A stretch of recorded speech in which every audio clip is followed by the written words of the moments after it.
and welcome to another episode of Anfield Watch. And today, let's talk about Yan Diomande because it's pretty much as soon as Mo Salah made his announcement official that he's going to be leaving Liverpool, suddenly everyone has started to talk about Yan Diomande, and it feels like he's Liverpool's first choice target, the primary target, the man that they want. So, luckily enough, I've had the pleasure of seeing Diomande play live. I've followed his career for a long time. I've interviewed people who are close to him. So I feel like I'm in a pretty good place to talk about him. And I'm going to sort of break this video down into maybe three parts: why Liverpool needs him, his story and his background, and then his character, and also how he fits into Liverpool's system. So the first part, I think it's pretty obvious why Liverpool needs him. Yan Diomande is one of the fastest players in the Bundesliga, and he's also one of the best players when it comes to one versus one dribbles and take-ons in all of Europe's top five leagues. He averages the most complete take-ons completed, and in the Bundesliga, he also ranks third when it comes to top speed. He's clocked in at 36.3 kilometers per hour, which is pretty fast, and it's faster than any Liverpool player has managed this season, and in fact last season as well. So you can understand why he would fit into Liverpool, because he's got that speed, he's got that one versus ability, and that's something that Arne Slot has mentioned a lot of times recently, that Liverpool are lacking in speed, lacking in that one versus one ability. We've seen Rio Ngamoa bring it a little bit, and we've seen how actually when he does play, Liverpool do look better, are more entertaining to watch. So Yan Diomande definitely brings that. I wouldn't say he's not the most eye-catching dribbler. Like, he's not a Neymar, and I think people tend to confuse like a good dribbler as someone who looks aesthetically pleasing like Neymar. But Diomande is an effective dribbler, and that is, I think, way more important when you're looking at sort of player profiles and what Liverpool needs. I'd much rather have someone who's regularly completing his take-ons than someone who's, doing those flicks and tricks, but maybe not always succeeding. I mean, sure, Neymar is entertaining, but I think, in the grand scheme of things, I think Liverpool right now, they need not just entertainment, but they need effectiveness. And that's what Diomande is. He's, if you're looking at his highlights, his dribbling, it almost looks a bit unorthodox, but if you really look at it, it's not. His timing is always timed to perfection, and that's why he's so effective. He's quick at what he does, and he times everything perfectly. The trick, I think, to being a good dribbler is imbalancing, putting your defender, your opponent, in sort of misguiding them and putting them at an imbalance, making them sort of almost, sort of, how would I put this, pirouetting, or, just falling down, or, just catching them off guard. And that's what Diomande does so good. He's constantly timing the change of direction and that speed at a time when his defender is off balance, and that's when he can really hit them. And, you know, to help him alongside that, he's also got brilliant speed, which obviously if you leave him space, he's going to exploit that. But he doesn't just rely on his speed alone. He's also, two-footed. He's worked very much on his left foot, which was his weaker foot. But now if you're looking at his goals scored, at least the first 10 goals of his professional career in club football, 5 were with his left foot and 5 were with his right foot. So, he's got a good balance there, and he's definitely got a good shot on him with his left foot as well, which is impressive, because um, it sort of allows him to play on the left and the right wing for Liverpool. So he doesn't necessarily need to be your Mo Salah replacement. He could be your Cody Gakpo replacement as well. But ultimately, yeah, I think, that dribbling, that speed he brings, and I think the footballing IQ that he has is pretty much exactly what Liverpool are looking for at the moment. It's what Liverpool need right now. And again, I think a lot of people are going to look at him as Mo Salah's replacement. My personal opinion is, first of all, no one can replace Mo Salah, but second of all, in terms of output, Liverpool have already replaced Mo Salah. We've just not seen that player yet, and that player is Alexander Isak, of course. He's going to be the one scoring the goals. So, what do Liverpool need now? They need someone who can facilitate Isak and Hugo Ekitike as well, and that is what Diomande does. I mean, if you're looking at his numbers, he's not a high volume shooter. He doesn't take on a lot of shots. I think dribblers often tend to sort of be classified as selfish because they take on players and they seem to hold on to the ball a little bit too much, maybe. But that's not the case with Diomande. He's when he holds onto the ball, it's with purpose. He wants to draw defenders to him, and he does it really well. Nowadays in the Bundesliga, sometimes he's surrounded by 3 or 4 defenders, and he's able to get himself out of those situations. And when he does do that, when he does draw those opponents to him, what he's doing is he's creating space for his teammates. So what he does, he maybe takes on a couple of defenders, takes them out of the game, and then he plays it across to a teammate who are in acres of space, and they're able to exploit that space and score goals and get into goal scoring situations. And I think this is what would translate really well at Liverpool. He's a player who's going to draw defenders to him, even in a low block. He can beat players 1 versus 1, but he can beat players 2 versus 1 or 3 versus 1. And that's going to be able to unlock a lot of low blocks and a lot of situations where Liverpool have struggled.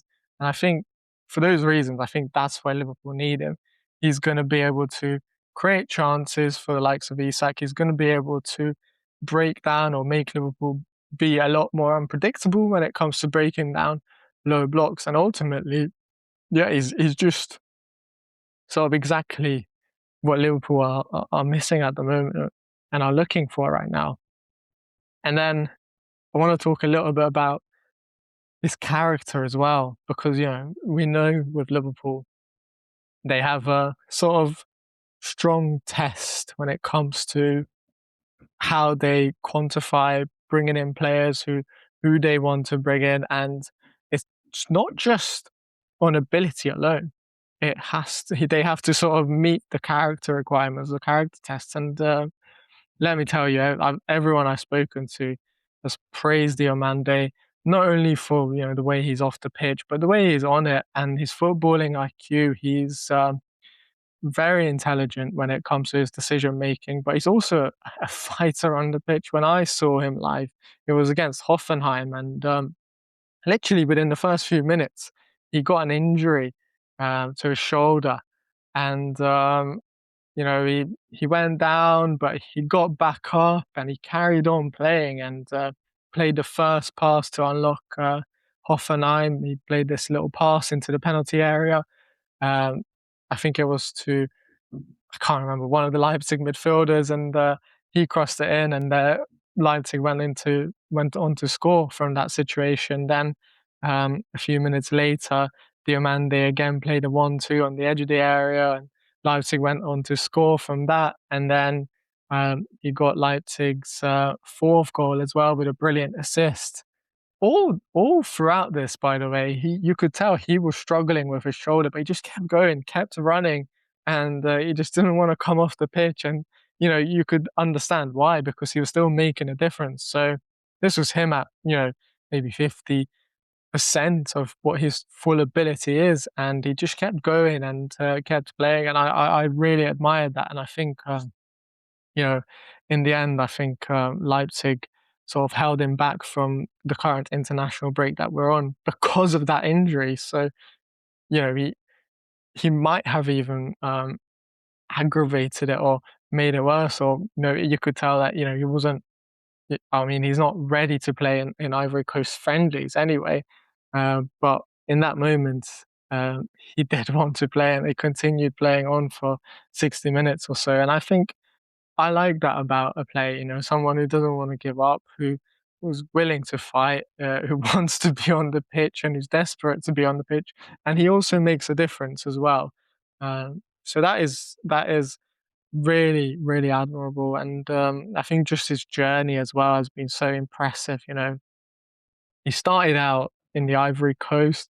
He comes from sort of humble beginnings. And then he went and ended up playing for Ivory Coast on the 17 team at the Vafu tournament and really stood out in that tournament. He was a star of the team. He scored 5 goals in 5 games, got a couple of assists as well, won a few penalties. It was so dangerous. Then he went to America because he was still 16 or 15 years old at the time and he couldn't attain a work permit anywhere else. So he got student visa in America, and he ended up playing for DMA's academy.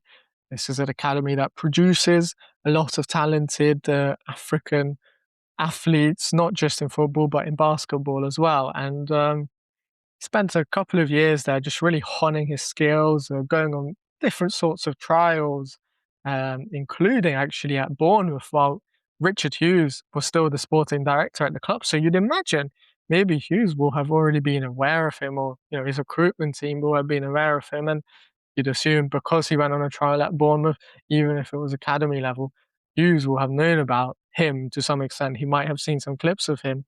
So that I think is an interesting sort of tidbit because Richard Hughes is obviously now Liverpool sporting director, and it feels like Liverpool are still interested in him.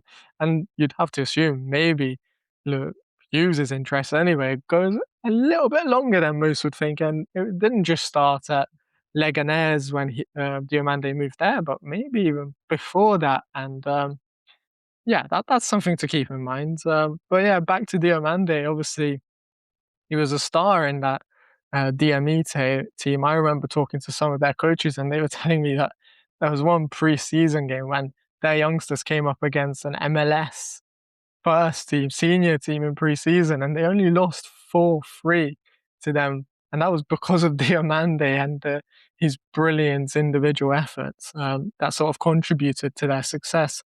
So then obviously he turns 18 and he's eligible as per FIFA rules to move abroad, to move to foreign countries. And that's how he ends up at Leganes. They sign him for their second team. And within a few months, they realize he's too good for the second team. So he goes to the first team and becomes incredible there, and then earns that move to Leipzig. And I think throughout it, my point is, everywhere he has gone, he's not only raised his levels, but he's become the best player, the star in that team. And that's definitely the case now at Leipzig. Within a few months, when I was at Leipzig, I could just hear the crowd loving him completely and like looking up to him as the star player. They wanted to feed the ball to him, and I think that really stands out to me because it's so rare that a player just is able to continue to adjust to and adapt to his environment. And with Diomande, he's been able to raise his levels every single time. And that's why I'm so confident that he's going to be able to raise his levels when he comes to Liverpool.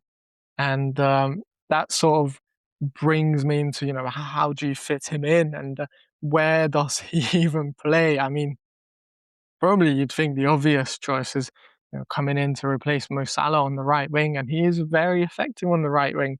But maybe Liverpool have another target for the right wing, like Michael Elise, and again, then you could still play him on the left wing as well.